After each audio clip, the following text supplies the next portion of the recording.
Hello, school board. Thank you very much for coming today. My name is Mr. Richter. We're here to discuss the statistics from the most recent ninth grade PE's physical conditioning report.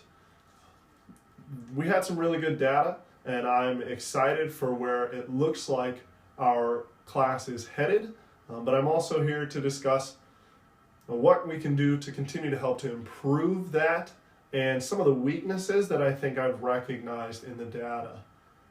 We had a total of 140 ninth graders tested. So some of the great research that we got from this was the ability that we have now to distinguish between our students from most characteristics that we want, which would be race, gender, socioeconomic status, and a lot of great details. Our statistics are disaggregated very well and can help us to recognize maybe some of the populations that we can zone in on who did not meet our healthy fitness zone standards through our fitnessgram testing.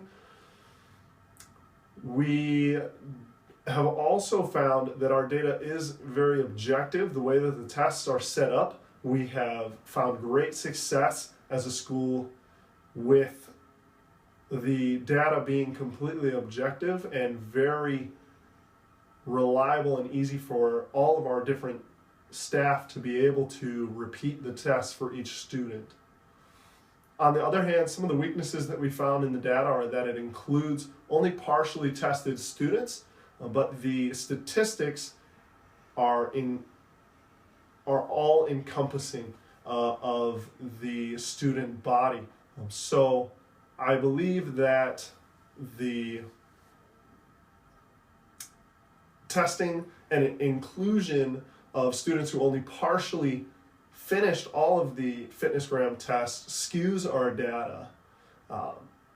The other weakness that I have found from the statistics are that we don't know the order that these tests were taken. The tests that we had were for muscular strength, muscular endurance, flexibility, and VO2 max. These affect each other in the order that they are tested, and there was no guidelines or specifications for the order of which these tests were to be in.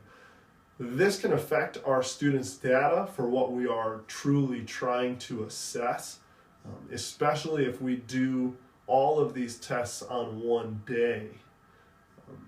Another potential weakness in the data are the different test options that are offered for the different tests that we'd like to assess. When I say that, what I mean is through our testing for VO2 max and muscular endurance, we offer options to students. What this can do is potentially give us dissimilar data and not necessarily,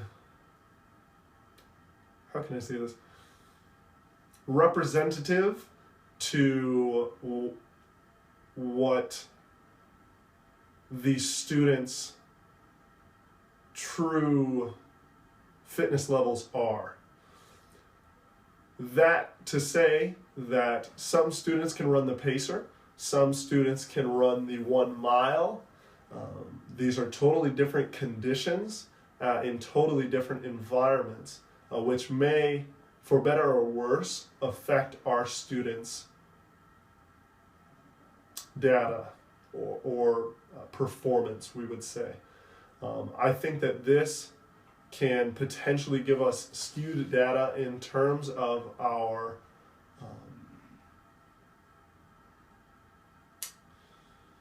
healthy fitness zone levels for our ninth grade class. That particularly referring to the cardiovascular endurance, or VO2 max, or our muscular endurance. The other data that is potentially skewed from the options given are our body composition. The two options that we have for body composition are the skin fold test and a biometric I forgot the word, impedance, I believe. But these test in very different ways.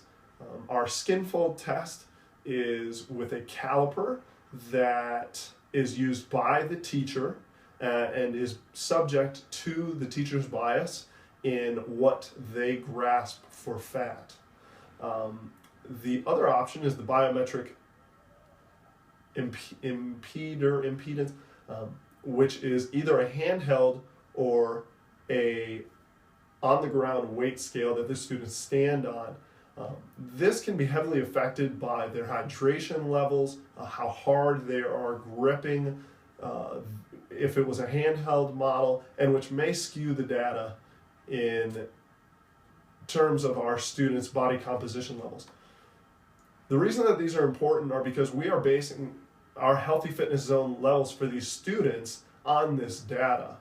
So some of the things that I think that we can do to improve our data and to improve our assessments are to have a set order, first and foremost, of the tests, because each test will have an impact on the outcome of the next. If we tested flexibility first as opposed to last, students would have less of a flexibility score.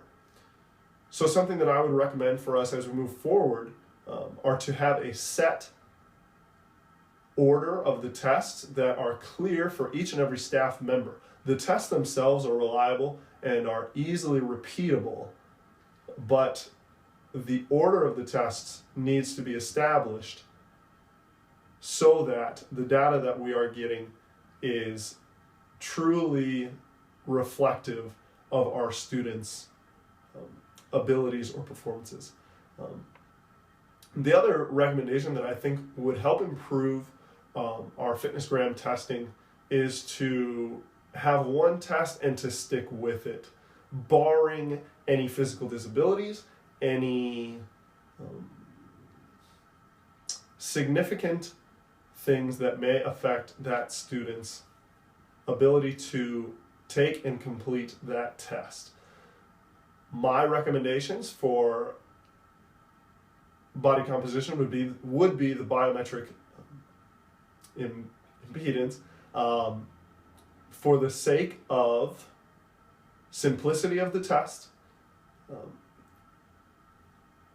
for the sake of the reliability of the test, and for the continuity of the test, for having each and every student on the same assessment.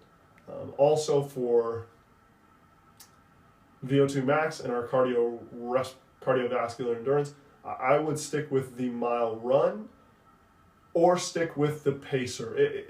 It's for those, it's really either or. As the school board, obviously I trust that you would have our students' best interest in mind if you were to pick one, but I would recommend that we either pick one and stick with it. The last and final thing that I would recommend to help improve our data would be to create separate scoring categories for students who did not completely finish the entire battery of tests, or who were unable to particularly finish one of the tests. I think that this will help give us a better perspective of the students who did complete all of them and their healthy fitness zones. Our school bases whether or not a student will have to retake or continue to take physical education on the amount of standards that they succeed in or are in our healthy fitness zone levels in. So I believe that to help our school averages and to help our school percentages as a whole, so particularly referring to our current 9th grade class, I think that it would benefit the data to have a separate scoring category for those students who did not totally finish or complete all of the battery of tests. Thank you so much for listening today. I hope that my points were clear. If there's anything that you need to get in contact with me about or have questions about, my contact information is in the link below, and I appreciate your time. Thank you very much.